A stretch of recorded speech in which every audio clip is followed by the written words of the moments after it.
Hey everybody, this is Bailey Combs from Dank Wargaming, and I'm here today to talk to you about Elsie's Minis.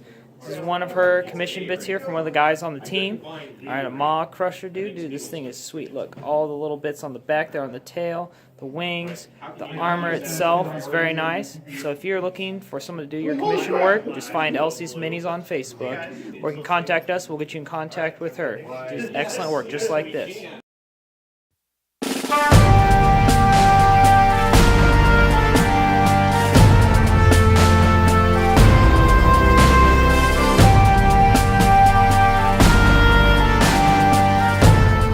Got the retail spacing. We got board games as we walk in. Then we got a mini section, paint section. There's more board games back there. Board games, supplies. It's a nice setup. And you got the front counter with the snacks. Then you got, and then we're gonna still go. We got bathroom back here, TV, poker table. Then we got card game space. But then the real stuff, the real magic's over here. Ooh, I recognize this mat. That one over there. Got lots of nice terrain. Got a couple nice tables. Got the events board. Just some more decent looking terrain everywhere. My friends, we have been misled. There's an entire back hallway. And then back in these rooms, and each of these rooms, they're like, I mean, look at this. This is a private D&D room if I've ever seen one. We got tables and chairs in there. We got tables and chairs in here. I mean, you could do all sorts of RPG back here. So we have a bunch of private space. This is awesome. Look, we got more tables in here. I mean, we could do everything here. This is awesome. Game Annex. I'm liking it. The magic continues. I mean, look at this room for D&D.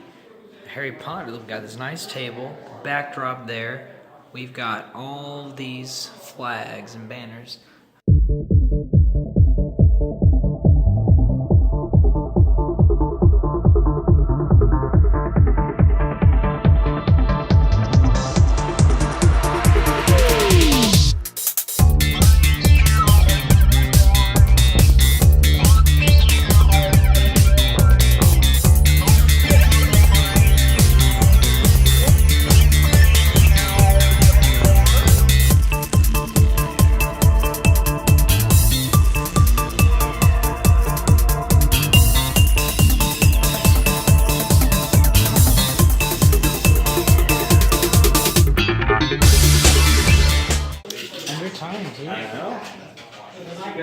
Alright, here's what's left after game one. For me, a lot of bugs on the board, a little car park of tanks in the back. Here's my gracious opponent, Kent. How'd it go, buddy? Could have went better.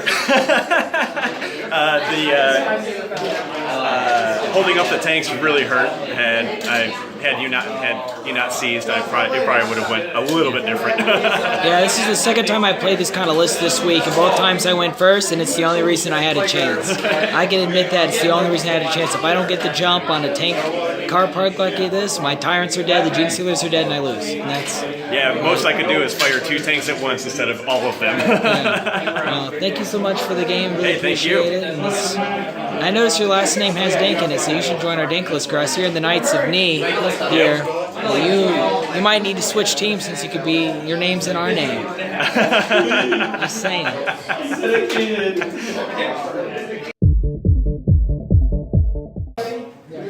I think I killed this, but I still wouldn't score. I'd score maybe 1 point for this, 1 point for that. I get Kingslayer, I think. Yeah, what do you got? This guy was the Kingslayer guy. Oh, and how many points was he down to? 3, so you were really close to killing him and getting Warlord, so that would have been another 2 points. That would have tied it. Yeah, that would have been close. So, this is my opponent, Brett Gwynn, for this round. Dude, he did these, look at this, mealworms on his tanks. Amazing. So, this is a close game we had. You had fun, Brett? I had fun. That was a good close game. I love Death Guard. I used to play them. It was fun. Yep, good. And your Tyranids are nasty. Yeah. The bug boys get them every time. Well, there's so many attacks when they get in melee. There's so many attacks. And Boxwalkers have them too, surprisingly. Don't ever forget they got 2 attacks. It cost a buddy a game once. Yeah, yeah. All right, well, thank you so It much was for the fun. game, Brett.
Look who I found, everybody. I started the last tournament with him, and I ended this one with him. So, it's, I haven't done its final score, but you won big, and this is all I had left, my one little Neranthrope.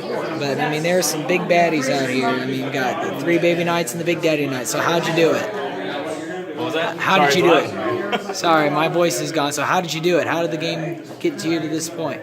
Honestly, I haven't played. I've only played NIDS once, and it was a 500-point game, so I didn't really know what to expect.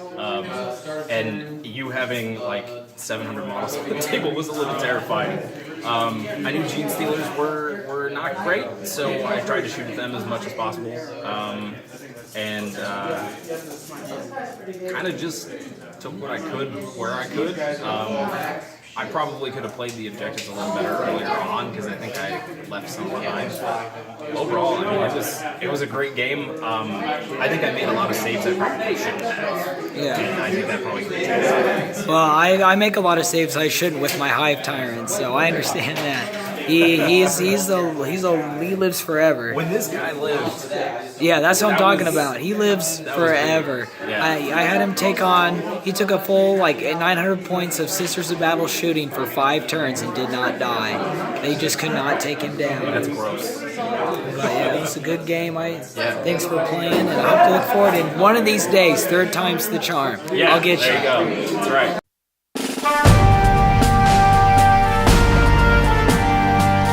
Hi, this is Bailey Combs here with Dank Wargaming, and I'm with Scott and Jordan here at the beautiful game Annex studio. So you've seen sort of the front of the store, so now we're going to find out about the brains behind the store. So Scott, how long have you been open running this place? We opened in the fall of 2013, so we're going over 5 years now. So, yep.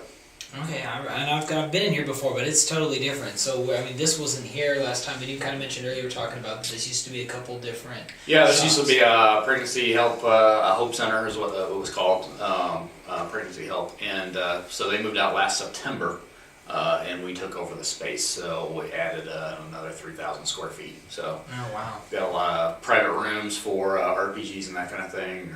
So we're using them today for the tournament. So. Nice. How long, well, I already asked the question.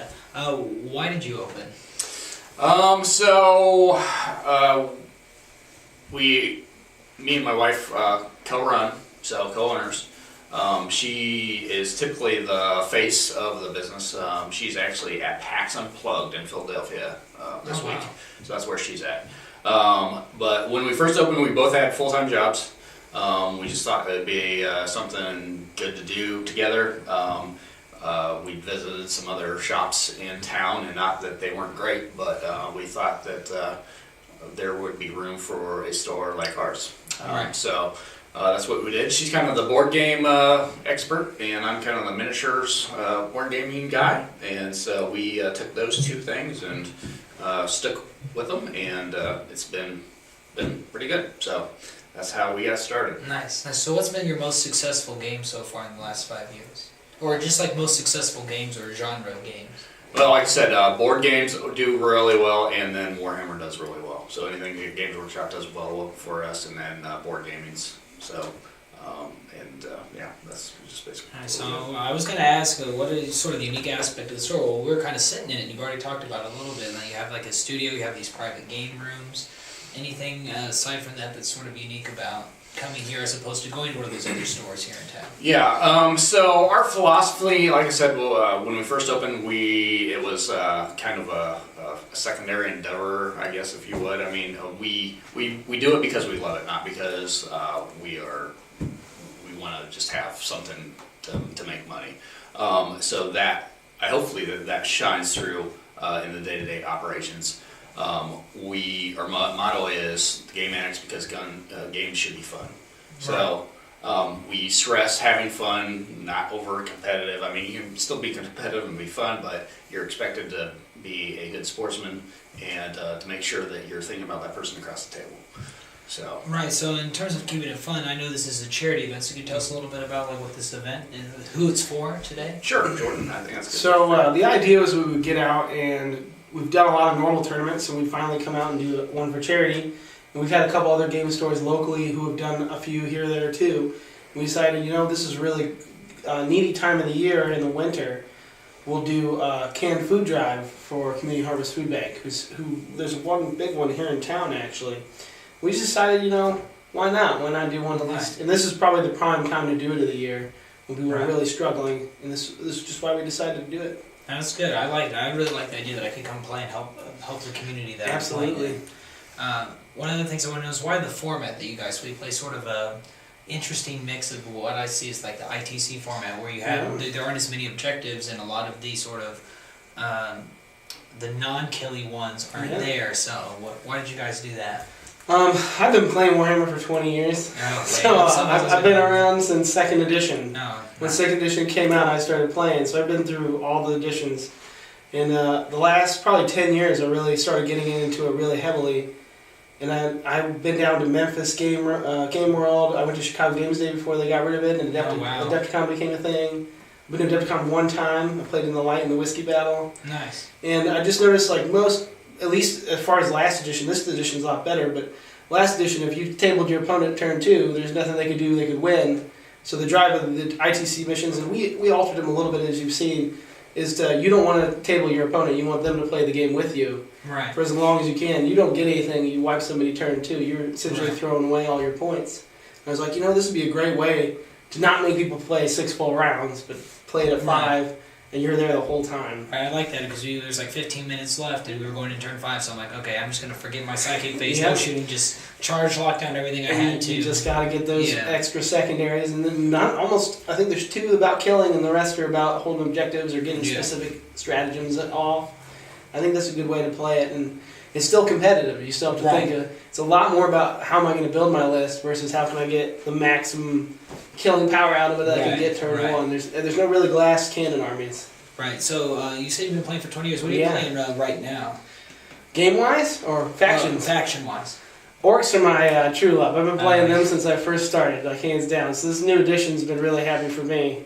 Yeah, my roommate loves them. He's been smacking us all up with them at our store. It's so much better than it used to be. And then I'm finally glad they got their time in the light.